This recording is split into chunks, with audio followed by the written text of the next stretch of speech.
되고 있죠. 그래서 이 보칙 부분에서 시험에 나올 만한 것들을 좀 정리해서 압축해서 보시겠습니다. 먼저 이 시범 도시라는 게 있어요. 자, 시범 도시. 그래서 이 시범 도시가요, 시험에 실제로 나온 적은 한 6번 정도가 됩니다. 이 시범 도시는요, 우리 보칙 부분에서는요, 최근에 그 중요도가 조금 증가했어요. 왜냐하면 전국에서 이 시범 도시 제도를 많이 활용합니다. 그래서 무슨 관광 시범 도시, 정보통신 시범 도시 이런 식으로 해서 어떠한 제도를 갖다가 전국에다가 다 확산시키기 전에 어느 한 도시를 정해서 그 도시에서 한번 시범적으로 해보는 거예요. 자율주행차 시범으로 이제 세종시가 이제 자율주행차가 시범적으로 운영되고 있죠. 자, 이렇게 이제 시범 도시를 정하는데 지금까지 문제의 거의 주된 것은요. 시범 도시를 누가 지정하는가? 그 다음에 시범 도시는요. 국토계획법상의 제도인가 제도가 아닌가 이런 것들이 주로 나왔습니다. 그래서 시험에 네 문제 나왔던 것이니까 네 문제 나왔던 것이 다음 중 국토계획법상의 제도인 것은 제도가 아닌 것은 국토계획법이 있느냐 없느냐를 물어봤는데 그때 시험 문제에 국토계획법상의 제도라고 해서 4번이나 요 시범 도시가 출제가 됐던 거예요. 그 이유가 많은 우리 수험생들이요. 이 국토계획법 맨 끝에 보칙 부분을 잘 공부를 안 하죠.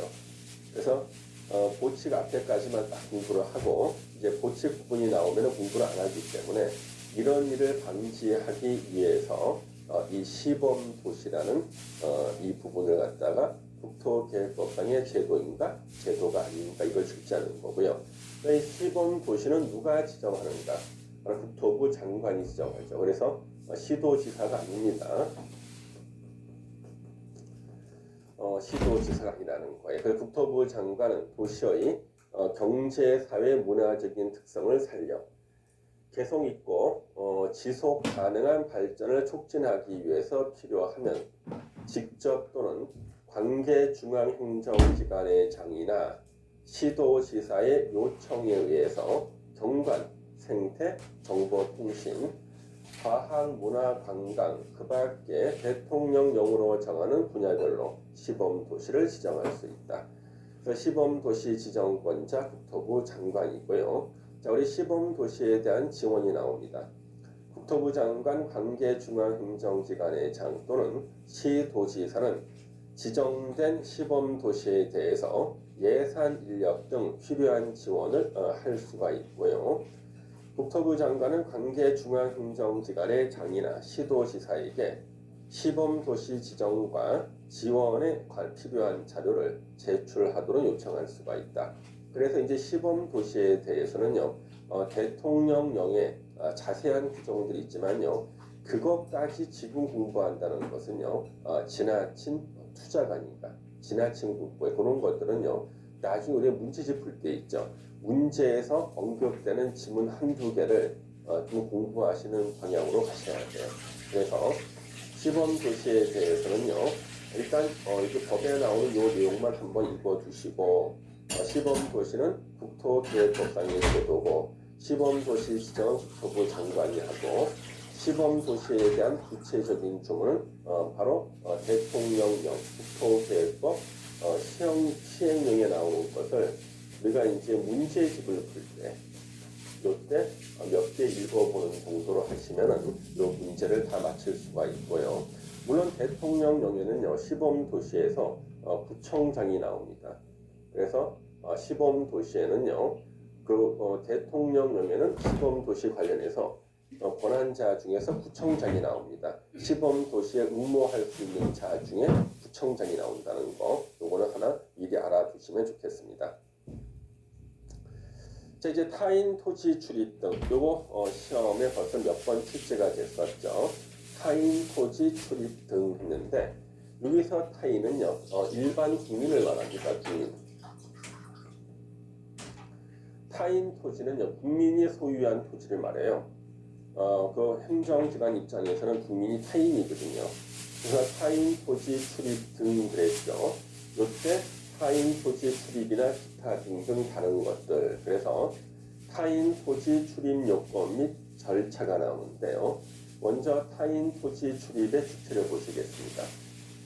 국토부 장관이나 시도지사, 시장 군수나 도시군 계획시설 사업의 시행자, 도로 설치하거나 공원 설치하는 이런 시행자는 다음의 행위를 하기 위해서 필요하면, 자, 첫 번째, 타인 토지에 출입하거나, 두 번째, 타인의 토지를 재료 적치장, 세멘, 모래, 철근, 벽돌 같은 것을 쌓아놓는 재료 적치장이나 임시 통로, 지름길로 사용하거나 일시 사용할 수가 있죠. 그 다음에 세 번째, 특히 필요한 경우에는요, 나무, 흙돌, 그 밖에 장애물을 변경하거나 제거할 수 있다. 자, 그래서 타인 토지 출입 등 하면 세 가지를 말한다는 거예요. 첫 번째가 출입. 국민들이 소유한 토지에 들어와서 면적 좀 재보고 높이 땅에 정사도 한 번씩 재보고 나가는 거, 이게 출입이죠. 그 다음에 두 번째가 뭐였어요?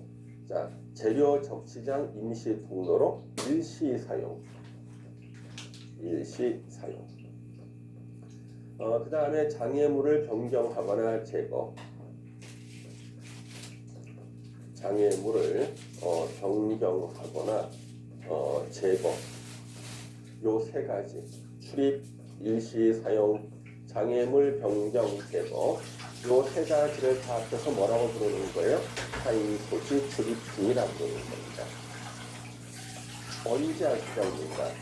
도시군 계획. 그러니까 도시군 계획은 두 가지라고 그랬죠. 어느 도시의 목표를 정하는 도시군 기본 계획과 목표 달성을 위한 토지 이용 계획, 도시군 관리 계획이 있었죠. 요 두 가지를 합쳐서 도시군 계획. 그 다음에 광역 도시계획 수립할 때, 이때 우리 기초조사 하여야 한다였죠. 기초조사 하기 위해서 타인 토지, 일반 주민들의 토지에 출입 등등을 할 수가 있다.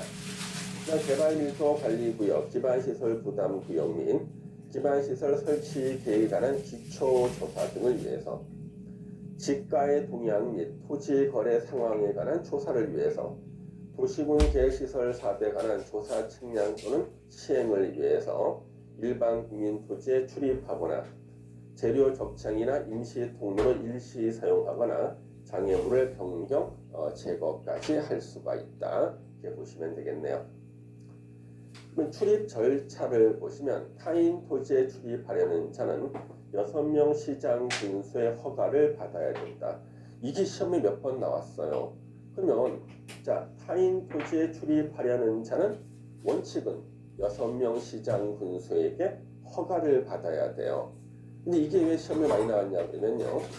자, 내가 내 땅을 가지고 있는데요. 내 땅에 어떤 사람이 측량 장비를 가지고 내 땅에 들어오는 거예요. 너 누구냐? 측량하러 왔는데요. 너 왜 남의 땅에 너는 말도 없이 들어오냐 그랬더니 저 6명 시장 군수한테 허가 받았는데요 그러는 거예요. 아니, 내 땅에 들어오는데 내 허가를 받는 게 아니라 6명 시장 군수한테 허가를 받고 내 땅에 들어오는 거예요.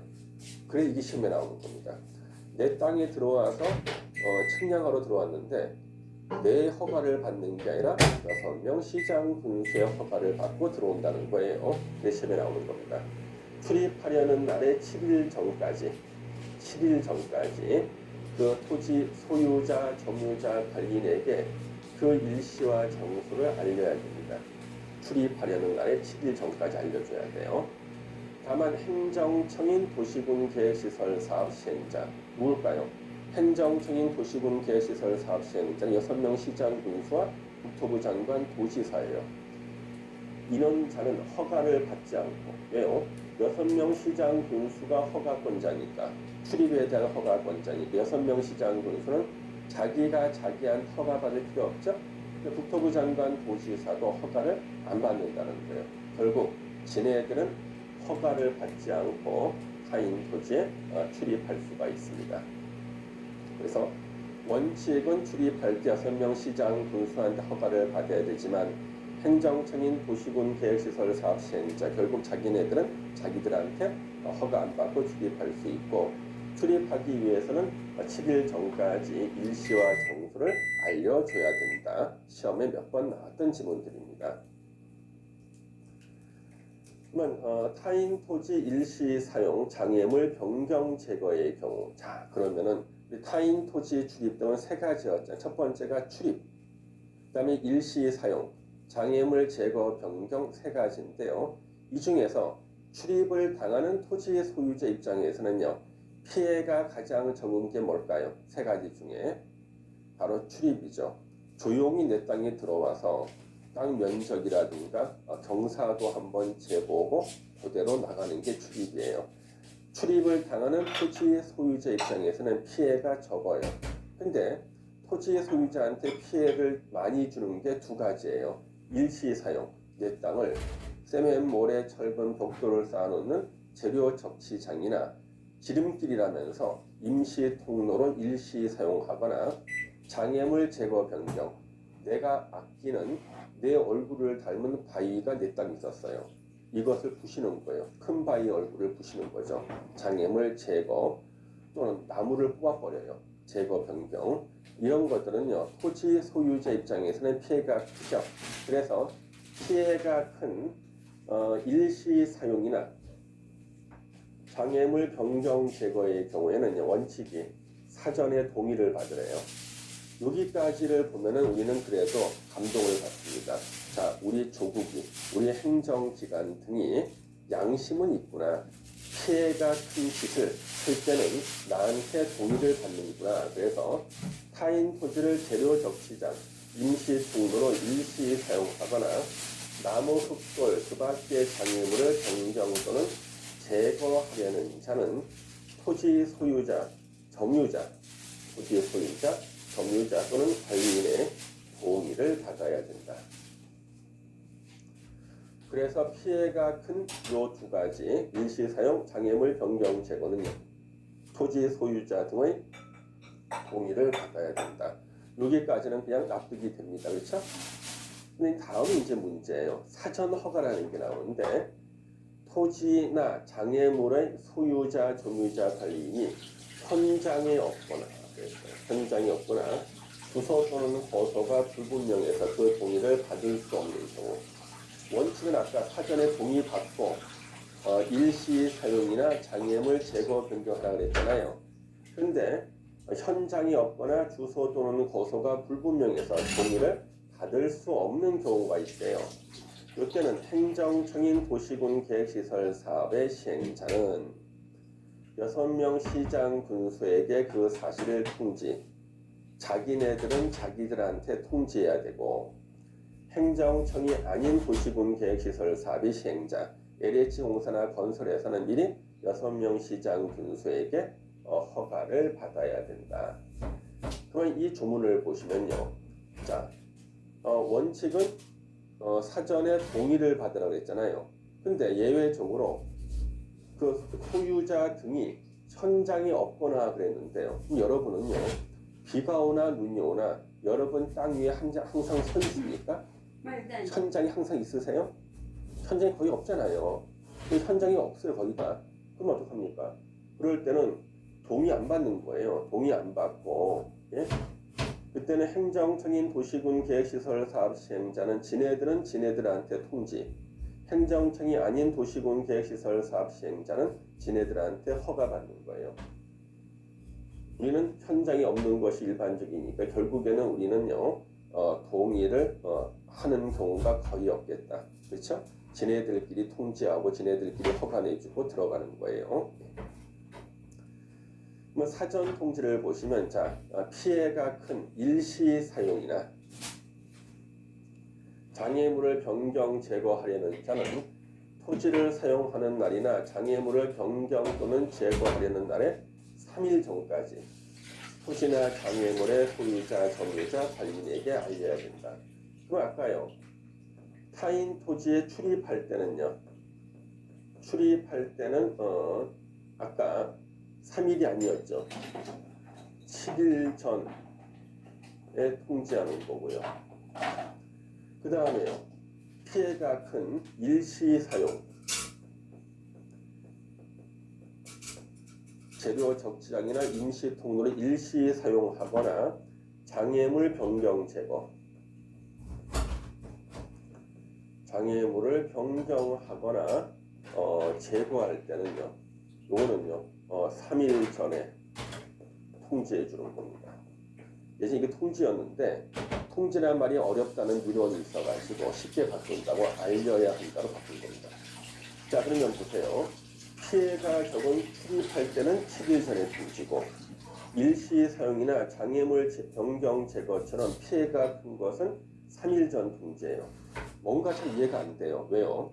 제 생각에는 피해가 클 때 더 먼저 미리 통지해주고 피해가 작은 것은 조금 임박해서 통지해주는 게 아닐까라는 게 제 생각이에요. 그러면 어떻습니까? 피해가 적은 것을 미리 7일 전에 통지해주고 피해가 큰 것은 3일 전에 통지한다. 왜 그랬을까? 참 좋게 생각해 보면은요. 피해가 큰 것을 갖다가 만약에 7일 전에 통지해주면요. 10일간 마음의 고통을 크게 받을 거 아니에요. 그렇죠? 제가 어렸을 때입니다. 제가 어렸을 때 국민학교라고 그랬어요. 국민학교 다닐 때였습니다. 그때 우리 그 어깨에 불주사 맞습니다. 기계 주사라고 불주사를 맞아요. 저 한 반에 100명이었습니다. 원래는 한 70명, 80명 사이였는데 임신하신 선생님께서 출산하러 가잖아요. 그런 반의 학생들 다른 반을 흩어보냅니다. 항상 한 반에 6학년 때 한 반에 100명이었어요. 자, 오늘 우리 불주사 맞는다. 당일 아침에 오셔가지고 이제 바로 복도에 나가가지고 다 줄 서라 합니다. 100명이 줄을 쫙 서거든요. 1번으로 맞는 친구는요. 자기가 이거 주사 맞으면 아프겠다 그 생각하기 전에 먼저 팔에 기계 주사 꽂힙니다. 그래서 아파서 막 울면서 나오지 않습니까? 차례로 주사 맞고 다 울면서 막 나와요. 그럼 맨 끝에 100번째 서 있는 친구는요. 앞에서 99명이 비명 지르고 울고 나오는 그 모습을 보면서요. 계속 엄청난 고통에 시달리다가 자기 차례가 오기 전에 거의 실신해버립니다. 그러니까 마음의 고통을 워낙 많이 받는 거예요. 그리고 우리가 보통 내도 먼저 맞는 격투가 되지 않습니까? 그래서 아마도 피해가 큰 일시 사용이나 장애물 변경 제거는 미리 먼저 알려주면은 심적인 충격이 크기 때문에 임박해서 알려주기 위해서 3일 전 통지가 아닐까. 피해가 적은 것은 7일 전에 미리 알려주고 이렇게 좀 좋게 해석하는 방법이 하나가 있고요. 이 법이 개정된 과정을 보면 그렇지가 않아요. 개정되기 전에는요. 요거 있잖아요. 다 3일 전이었어요. 이것도 예전에 3일 전이었습니다. 그런데 3일이 너무 짧다 이런 민원이 있어가지고 이것을 7일로 바꾼 거예요. 그러면 이것도 7일로 바꿔야 되는데 민원은 요것만 제기가 된 거거든요. 그래서 예전에는 둘 다 3일 전 통지했는데 민원이 제기된 요것만 7일로 바꾸고 민원이 제기가 안 됐기 때문에 요거는 그대로 3일로 두다 보니까 서로 내용이 균형이 맞지 않는 이런 일이 생겼기 때문에 시험에서는 이걸 충분히 낼 수가 있죠. 바꿔서. 그렇죠? 바꿔서 낼 수 있다는 겁니다. 이거 이해해 주시면 좋겠어요. 자, 이제 출입 제한. 이것도 뭐 시험에 여러 번 나왔었죠. 일출 전이나 일몰 후. 우리 법에서는요. 밤이라는 단어를 안 씁니다. 일출 전, 일몰 후라고 그래요. 그래서 아직도 어두운 밤인가 봐. 그래서 우리가 밤이라는 단어 대신에 일출 전, 일몰 후라고 합니다.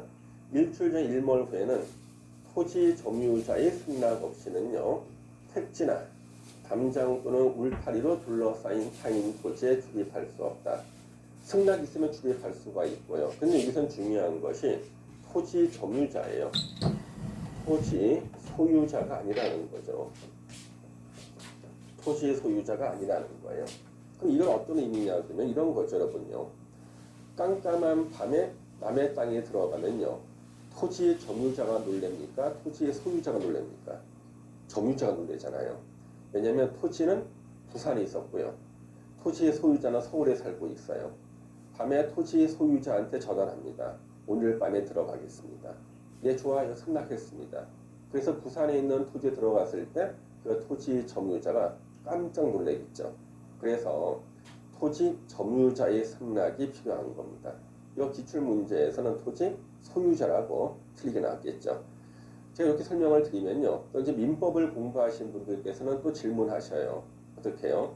이때 토지 점유자는 직접 점유자냐 간접 점유자 이렇게 물어보시는 분이 계셔요. 배웠다고 티를 내는 거죠. 우리 간접 점유자는 소유자를 말하죠. 여기서 점유자는 직접 점유자를 말하는 겁니다. 일출 전이나 일몰 후죠. 시험에서는 뭐 일출 후 그러면요 승낙받는 말이 없죠. 일출 후는 뭐요? 대낮을 말하는 겁니다. 우리나라 법체계는요 똑같은 짓을 해도요 밤에 하면은요 처벌이 더 가중이 돼요. 밤에 하면은요 똑같은 짓을 해도요 낮에 해야지만 처벌이 가볍습니다. 자, 우리가 이제 보통 형법의 폭행죄로 처벌받기 위해서는요 조건이 까다로워요. 형법의 폭행죄로 처벌받기 위해서는요 대낮에 낮에 혼자서 맨손으로 남을 때려야 돼요. 혼자서 대낮에 맨손으로 때려 폭행죄고요. 일출 전 일몰 후에 때리면요 특별법상 가중처벌됩니다. 예, 그건 다 특수폭행이 돼버리죠. 그 다음에 둘이서 한 사람 때렸다 특수폭행 가중됩니다. 그 다음에 흉기를 들고 위험한 물건을 휴대하고 때렸다 역시 특수폭행 가중돼버립니다. 그래서 우리가 항상 낮에 사고를 치려면 낮에 쳐야 되는 겁니다. 그래야지만 처벌이 가벼워져요. 그래서 대낮에 다른 사람의 차를 못으로 긁었다. 그 손괴죄잖아요. 근데 밤에 긁죠. 그러면요 특별법상에 이거는 손괴죄가 특수 손괴죄가 돼버리는 겁니다. 낮에 해야 되는 겁니다. 그래서 항상 밤에는 다 가중이 된다는 거죠. 그래서 보통 우리가 유능한 변호사는요 똑같은 짓을 해도요 일출 시간하고 일몰 시간 범행을 저지른 그때 일출과 일몰 시간을 갖다가 기상청 자료를 보고 확인해서 될 수 있으면 낮에 저지른 것으로 시간을 갖다가 잘 움직이지 않습니까? 그래서 일출 전 일몰 후 꼭 기억하시고요. 토지 점유자라는 겁니다. 자, 수인 의무 참을 인자죠? 참고 견딘다. 토지 점유자는 정당한 사유 없이 토지의 출입 등에 관한 행위를 방해하거나 거부하지 못한다. 참고 견뎌야 된다는 거죠. 자, 증표 제시, 토지 출입 등에 관한 행위를 하려는 자는 그 권한을 표시하는 증표와 허가증을 지니고 이를 관계인에게 내보여야 됩니다. 제시하라 그랬죠. 제시. 이 경우 증표와 허가증에 관해서 필요한 사항 국토교통부령으로 정합니다. 그래서 띵동 누구십니까? 예, 타인 토지 출입하러 왔습니다. 그 신원을 확인해야 되니까요. 문틈 사이로 손을 넣어보세요. 손 넣었습니다. 이거 우리 엄마 손이 아닌데, 그렇죠? 자, 그래서 이제 타인 토지 출입할 때는요, 증표를 제시해야 됩니다. 이것도 알아두시고요. 그다음 우리 타인 토지 출입 등으로 인한 손실 보상, 이것도 시험에 몇 번 출제가 됐었네요. 예, 손실 보상입니다. 우리 참고로요, 손실하고요, 손실하고 손실 보상하고 손해배상이라는 게 있죠. 자, 이게 어떻게 차이가 날까요? 손실 보상과 손해배상 어떻게 차이가 날까요? 이걸 잘못 쓰는 경우가 있습니다. 절대 그러면 안 되겠죠. 손실 보상은요, 적법행위로 인해서 피해가 생겼을 때 손실 보상이라 그러고요. 손해배상은요,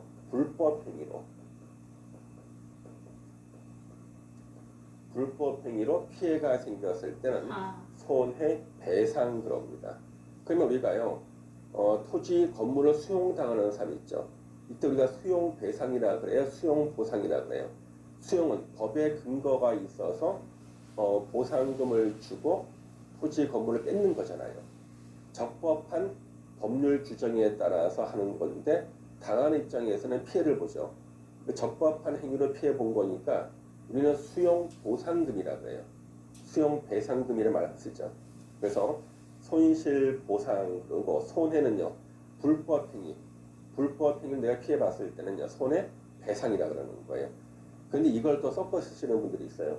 손실배상, 손해보상 이러면 안 돼요. 네, 알아두시고. 그러면 여기서 손실보상이라 썼다는 거예요. 타인 토지 출입할 수 있다는 것은 국토계획법에 규정돼 있죠. 그러면 국토계획법에 규정돼 있는 타인 토지 출입 등이라는 요 법률 규정에 따라서 출입했다. 적법한 행위죠. 근데 결과적으로 피해는 준 거예요. 이때는 손실 보상이 되는 겁니다. 자, 손실 보상 의무자를 보세요. 토지의 출입 등에 관한 행위로 인해서 손실을 입은 자가 있으면 그 행위자가 속한 행정청이나 도시군 계획시설 사업 시행자가 손실을 보상해야 된다. 이기 시험에 계속 나온 거예요. 손실 보상 의무자가 누군가? 그 행위자가 아니라 행위자가 속한 행정청 또는 도시군 계획시설 사업 시행자가 손실을 보상해야 된다는 겁니다. 자, 행위자가 누군가? 구국공무원이에요. 구국공무원이 각종 조사 측량하려고 일반 국민 토지에 들어간 겁니다. 들어가다가 이 구국공무원이요, 뭘 밟았어요. 밟고 보니 고려청자였어요. 이거 누가 물어줘야 돼요? 구국공무원이? 아니죠. 그 행위자가 속한 행정청, 구국공무원이 속한 행정청이 손실을 보상하는 겁니다. 자, 이제 도시군 계획 시설 사업을 하는데요. 도로 설치 등을 하는데 현장 작업 인부가 타인 토지에 들어가다가 뭘 밟았어요. 밟고 보니까 이조백자예요. 누가 물어줘야 돼요? 그 작업 인부인가요? 아니죠. 그자를 고용한 도시군 계획시설 사업 시행자가 손실을 보상해야 되는 겁니다. 이 손실 보상에 대해서 시험에 이것도 몇 번 출제가 된 적이 있었죠. 알아두셔야겠습니다. 손실을 보상해야 되고요. 그 다음에 이제 손실 보상의 절차가 나오는데요. 원칙은 당사자 간의 협의로 정합니다. 손실 보상에 관해서는 그 손실을 보상할 자와 손실을 입은 자가 협의하여야 한다. 그럼 여기서요. 손실을 보상할 자라 했죠. 손실을 입힌 자가 아니에요. 손실을 입힌 자가 아니라는 거죠. 시험에는 손실을 입힌 자로 나옵니다. 손실 입힌 자는 누구예요? 구국공무원, 현장 작업인부. 이 사람이 손실을 입힌 자고요. 그자가 아니라 그랬죠. 그 행위자가 속한 행정청이나 작업인부를 고용한 도시군 계획시설 사업 시행자가 손실을 보상할 자가 되죠. 손실을 입은 자가 협의로 정합니다. 자, 이제 재결 신청을 보세요.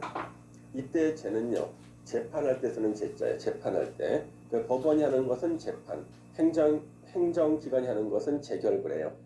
손실을 보상할 자나 손실을 입은 자는 협의가 성립되지 아니하거나, 자, 손실을 보상할 자나 손실을 입은 자는 협의가 성립되지 아니하거나 협의를 할 수 없는 경우에는 관할 토지수용위원회에 재결을 신청할 수 있다. 자, 손실을 보상할 자나 손실을 입은 자는 협의가 성립되지 아니하거나 협의할 수 없는 경우에는 자, 토지수용위원회가 나와요. 재결을 신청할 수 있다. 이때 재결은 뭐였어요? 손실 보상에 대해서 협의가 안 됐다. 그랬을 때는 적절한 손실 보상 금액을 정해 달라는 것이 바로 재결 신청이에요. 적절한 손실 보상 금액을 정해 주세요. 이게 바로 재결 신청입니다. 재결을 신청할 수 이 경우 관할 토지 수용인의 재결에 대해서는요. 이제 국토계획법에 규정이 안 돼 있어요. 시험품이 아니에요. 공치법 있죠. 공치법에서 이 규정을 준용하는 겁니다. 그래서 재결을 신청할 수 있다까지만 됐고요. 재결 결과에 만약에 불복한다. 또 불복 절차는 뭐 이의신청일과 그래 이런 것들은 국토계획부의 시험 범위가 아니라 공시법에서 나온다는 거죠. 우리는 더 이상 부분을 알 필요는 없습니다. 막 이의신청하고 막 그래요.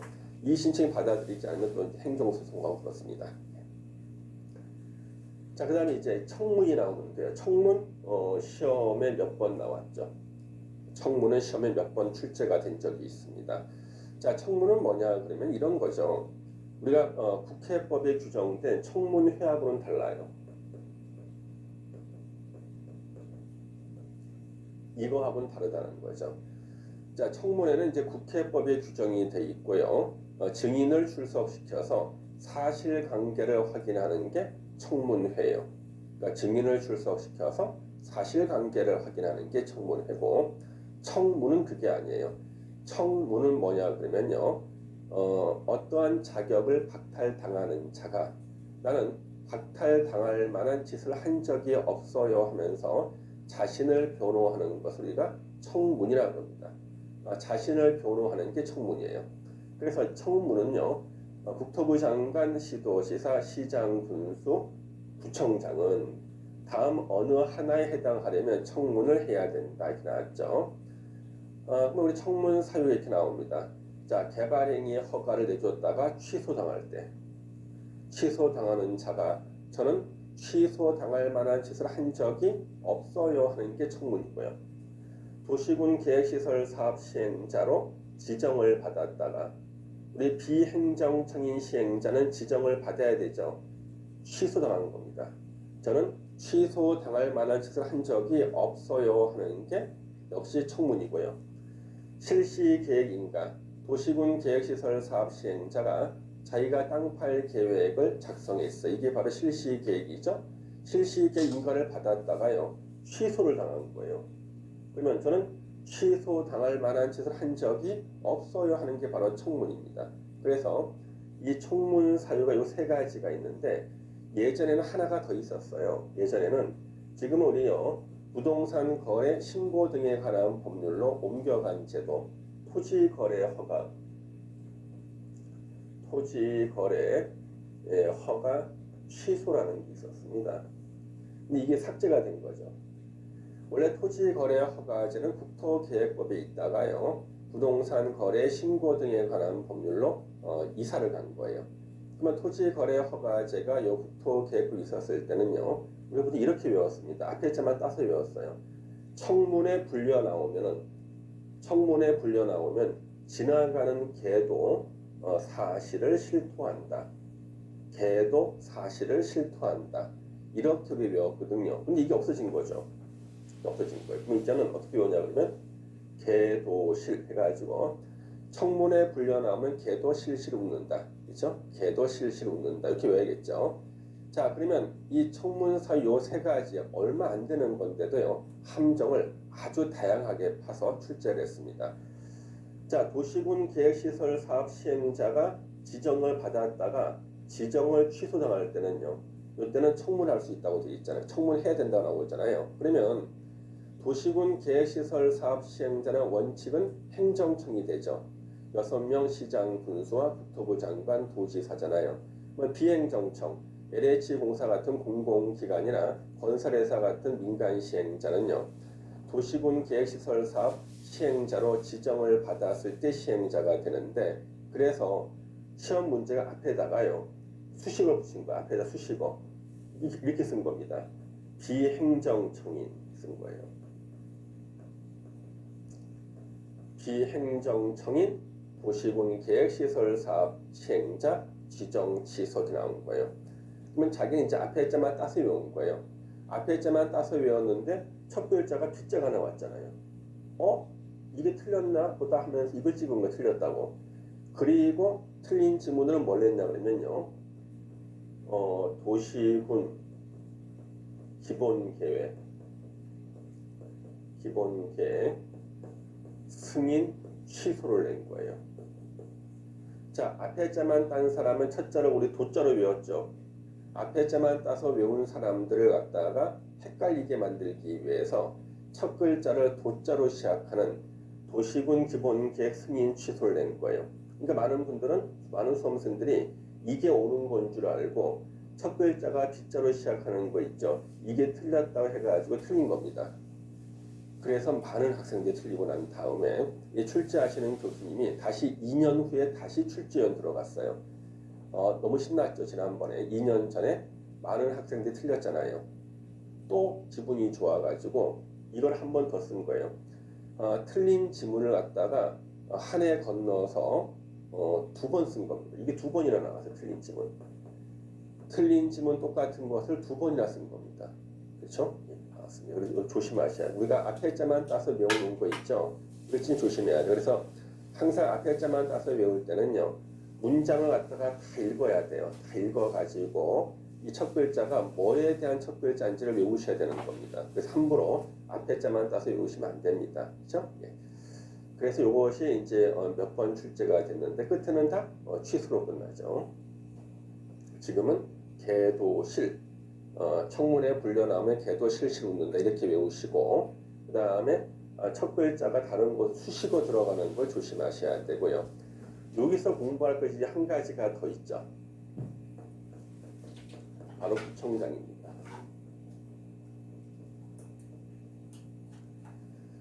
자, 국토계획법에서요, 구청장이 권한자로 나오는 것은 딱 세 가지밖에 없어요. 첫 번째가요, 입지 규제